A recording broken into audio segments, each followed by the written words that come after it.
ایک بچہ پیدا ہوتا ہے، اس کے ابو جو اس کے والد ہیں یا تو 2 مہینے پہلے اس کی پیدائش سے پہلے فوت ہو چکے ہیں، یا بعض روایتوں میں 2 مہینے بعد وفات ہوئی۔ دونوں ہی صورتوں میں ایک بچہ کے گھر میں یعنی بچہ پیدا بھی ہوتا ہے، بھلے بیٹا ہے، عرب کا زمانہ ہے اور بیٹے کی خوشی منائی جاتی ہے، ہلا گلا ہوتا ہوگا، سب کچھ ہوتا ہوگا۔ کئی لوگ تو کہیں گے جی کلاشن کوف تو برس مارے پڑے جو آنسو پیدا ہوئے، یہ وہ بھول ہی جائیں گے کہ تلواروں کا زمانہ تھا، کہنے میں کیا ہے۔ تو وہ جناب جی کیا ہوئی، خوشی منائی گئی ہوگی، جہاں خوشی ہوگی وہیں اس چیز کا غم ہوگا کہ اس کے ابو فوت ہو گئے۔ تو کیا خوشی منائے گی، بھلے وہ سرداروں کا قبیلہ تھا، قریش کا سرداروں کا قبیلہ تھا، بڑا گھر تھا، ایسی بات معمولی گھر نہیں تھا، اسٹل بچے کے بیٹے کی پیدائش کا وہ یعنی اتنا شور شرابہ نہیں ہوا ہوگا جس گھر میں فوتگی ہوئی ہے، بات آئے گئی ہوگی۔ اس کے بعد جناب جی وہ بندہ رسول اللہ بن جاتا ہے، ماشاء اللہ صلی اللہ علیہ وسلم، یعنی دنیا کا کیا، دین کا، بلکہ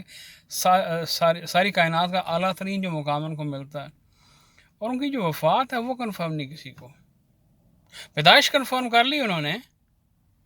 لیکن وہ بندہ اتنا عزیز ہے جس کے لیے لوگوں نے اپنی گردنیں کٹوائیں، خون کٹوایا، اپنا مال و اسباب دے دیا، گھر سارے کا سارا اجاڑ دیا، سب کچھ دے دیا، جانیں قربان کی، امن سکون سب کچھ۔ ان کی وفات پہ اب ان کو جناب جی کسی کو یہی نہیں پتا کہ ان کی وفات کی تاریخ کیا ہے، کیونکہ پیدائش تو بعد وہ بھی کنفرم ہے، وفات جو وہ بھی کنفرم نہیں ہوئی تھی۔ کیسی عقل مندی کی بات ہے، یعنی جو چیز 62 یعنی 62 سال پہلے جب ان کی پیدائش ہوئی ہے تو وہ تو آپ کو یاد ہے، کنفرم ہے، بس نہیں ہر روز زمانہ ترقی کر رہا ہے، 62 سال بعد کے بعد، چلو 63 کر لو، بعض کا میں کنفیوژن ہوتی ہے، تو اس وقت کی جو ان کی وفات ہے وہ کسی کے پاس رجسٹرڈ نہیں ہے، کنفرم نہیں ہے۔ دنیا کا عظیم ترین سانحہ ہوا اور یہ کسی کو یاد نہیں۔ یہ ایک مولانا ہیں، میں ان کو میں کیا کہوں، جلیل ہی کہنا چاہیے، مولانا جلیل القدر، ماشاء اللہ، ان کا نیک نیم میں لگایا، باقی خود ہی سمجھے۔ انہوں نے یہ فرمایا تھا کہ جب آنسو کی پیدائش ہوئی تو کیا ہلڑ گلڑ کیا انہوں نے، یعنی مکہ کی وہ بیابان اور یعنی زمین، پتھریلی زمین جہاں پہ جھاڑیاں ہوتی ہیں، درختوں کا کانسیپٹ نہیں، انہوں نے وہاں پہ چھاگا مانگا بنا دیا تھا کہ پرندے چہچا رہے ہیں، پھول لہلا رہے ہیں،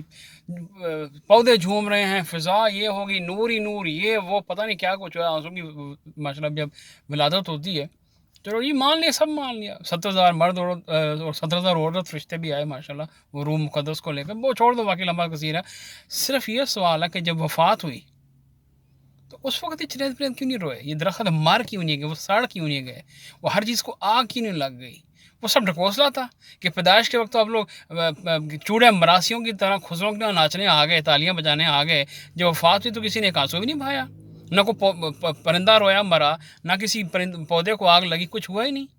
یہ کیسا پیار تھا تمہارا قدرت کی ماں، کہاں گئے سب کچھ؟ اور پھر فرشتے بھی پتہ نہیں کہاں چلے گئے۔ انہوں نے کہا جی میں بس ابھی ٹائم نہیں آ رہا۔ وہ کہ ایسے ایسے ڈھکوسلے بنا دیتے ہیں اور دنیا کو آگے لگاتے ہیں، اور دنیا بھی سچی کیا ایماندار دنیا جو آگے لگنے والی ہے۔ پہلی بات اس سے صاف ثابت ہوتا ہے کہ 12 ربیع اول سے پیدائش کا کوئی تعلق نہیں ہے۔ اس کے بعد روایت 9 کی بھی ہے، 11 کی بھی ہے، لیکن پھر اصل بات ہے عید میلاد النبی کی،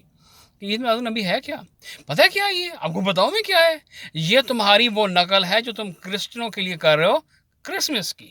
کہ یار ان کا نبی ہے، ان کی کرسمس ہے، ان کے بلے بلے، ہمارے پاس کچھ نہیں ہے، ہم تو بڑے، ہمارا اسلام تو سب سے بڑا ہونا چاہیے اور ہے، اور تو پھر ہم بھی کچھ نہ کچھ، ہم نے عید میلاد نبی بنا لی کرسمس کے مقابلے میں۔ اب دوسری موت جو آپ کو پڑی ہوئی ہے پچھلے تقریباً 1.5-2 سال سے، وہ کیا ہے؟ وہی کہ جیسس کو کہاں اللہ تعالیٰ کا بیٹا بنا کے بیٹھے ہیں وہ لوگ، ہمارے پاس کوئی اللہ تعالیٰ کا بیٹا نہیں ہے، ہم کیا کریں؟ ہم حضور صلی اللہ علیہ وسلم کو کچھ کرتے ہیں، کیونکہ ہم کر سکتے ہیں نا، ہمیں روکنے والا کون ہے؟ ہم نے خود ہی بنانا ہے مذہب، دین ہم نے خود ہی بنانا ہے، ہمارے پاس پارلیمنٹ ہے، قومی اسمبلی ہے، جس نے بکواس کی اس کو ہم نے غیر مسلم، اور جس نے تھوڑی سی بات کی توہین مذہب، توہین رسالت کر کے پھڑکا دیں گے، خیر صلاح، بناؤ مذہب، بناؤ کرو۔ اب آپ لوگوں نے آنسو کو کیا بنایا جی؟ آخری نبی بنایا، تسلی نہیں ہوئی، خاتم النبیین سے وہ شروع ہوا، آخری نبی ہوا جی، پھر اس کے بعد جس طرح آج کل کے آپ کے حساب سے اب چل رہا ہے اپنے پیپرز میں کہ پہلے صرف حضور صلی اللہ علیہ وآلہ وسلم لکھتے تھے، انہوں نے کہا نہیں جی صلی اللہ علیہ وسلم کے بعد خاتم نبیین بھی لکھنا ہے، خاتم نبیین بھی لکھا، پھر جی اپنا ان کے بعد آخری نبی بھی لکھنا پڑے گا، اور آخری نبی ماننا بھی پڑے گا، ان کے بعد کوئی نبوت نہیں کسی کا۔ بیٹا صاحب آپ جہاں کو وہی آگ لگنی ہے جو آپ کو تقریباً پچھلے 30-40 سال سے لگی ہوئی ہے،